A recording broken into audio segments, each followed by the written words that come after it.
আল্লাহ তুমি দেখো তোমার কাছে এইখানে আল্লাহ তুমি দেখো।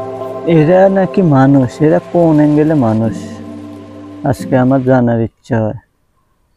এরা তো নবুরুত আগের জবানের অনেককে হার মানাইব। এত এত এতটা খারাপ মানুষ হয় একজন মুরব্বী তাদের বাপের বয়সে এক হিসাবে, সেও যেন তাদের কাছে রেহাই পায় না। এটার নাম ইসলাম? এরা তো ইসলাম নামের কলঙ্ক, এরা তো ইসলামদের বরবাদ করে ছাড়ব। এদেরকে যদি সরকার এখনো ব্যবস্থা না নেয় এরা আরো ভয়ঙ্কর হয়ে তুলবে। এদের আমি মনে করি এদের ইসলাম, এদের কোনো ধর্মে নাই।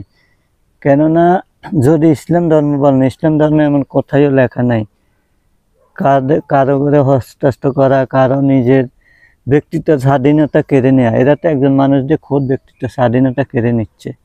মানুষটা কি অবস্থা করছে ভিডিওতে দেখছেন, ছটফট ছটফট করছে এদের থেকে বাঁচার জন্য।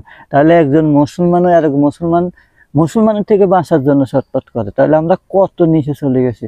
আমাদের কাছে তো জানোয়ারও হার মানে যাইব। এত খারাপ মানুষ কেমনে হয়? এরা কিসের ইসলাম আবার প্রচার করবে? এরা ইসলামের কি সৌন্দর্য অর্জন করতে হবে? এরা তো ভিউ কামানোর ধান্দা আছে, কিন্তু ভিউ কামাতে গিয়ে ভাই নিজের ইমানটুকু শেষ করে ফেলবে। তুমি কি ভাবছো? সাথ দেয় মগজ ছেড়ে দেয় না। আজ হোক 10 দিন হরে হোক এটার ফাঁক ভোগ করতে হবে। এত সহজে না।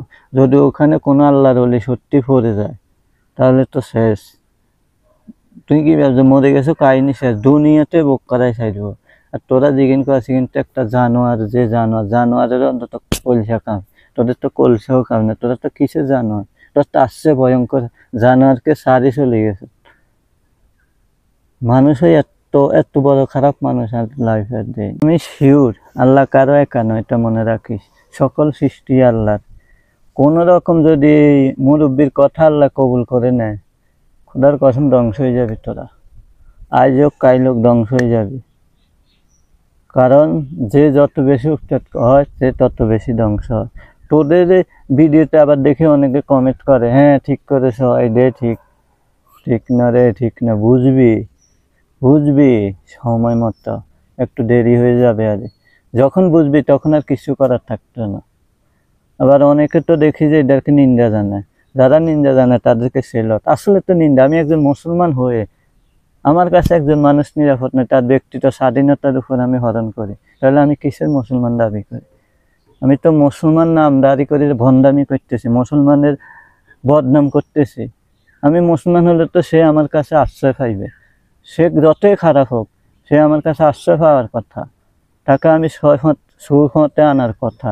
এটাকে সুফত, একজনের চুল কাটি তাকে আমি মিডিয়া সরাই দিলাম, এটাকে সুফত বলে? এটাকে ইসলাম সমর্থন করে? আমরা যদি ইসলাম বুঝি না, কিন্তু এই কোনটা নেয় কোনটা নেয় এটুকু তো আল্লাহ বুঝার ক্ষমতা আমাদেরকে দিয়েছে। তাহলে আমার দৃষ্টিতে এটা সম্পূর্ণ অন্যায়। আর আপনারা কমেন্টে বলবেন আসলে কি অন্যায় নাকি আমি যা বলছি তা ভুল। আমার তো মনে এটা এসছে যখন অন্যায় আর পৃথিবীতে হতে পারে না। যেমন 71 আমরা শুনেছি, দেখি না, যেমন আমাদের মা বোনেরা রেজাকারদের দেখে ফলাইতো, এখন সেই 71 থেকে আরো ভয়ঙ্কর চলে আসছে। এখন সাধারণ যারা ইমানদার মানুষ তারা হলাইতে হয় এসব ভয়ঙ্কর থেকে। তাদের কারণ তাদের ব্যক্তিতে কোনো স্বাধীনতা নেই, তাদের চলাফেরা 19-20 হইলে তাদের উপর হামলা। কেন ভাই? দুনিয়াতে কি বাংলাদেশে কি আইন নাই? কি কোনো বিষয় নেই? যে যার মতো করে যাকে যা ইচ্ছা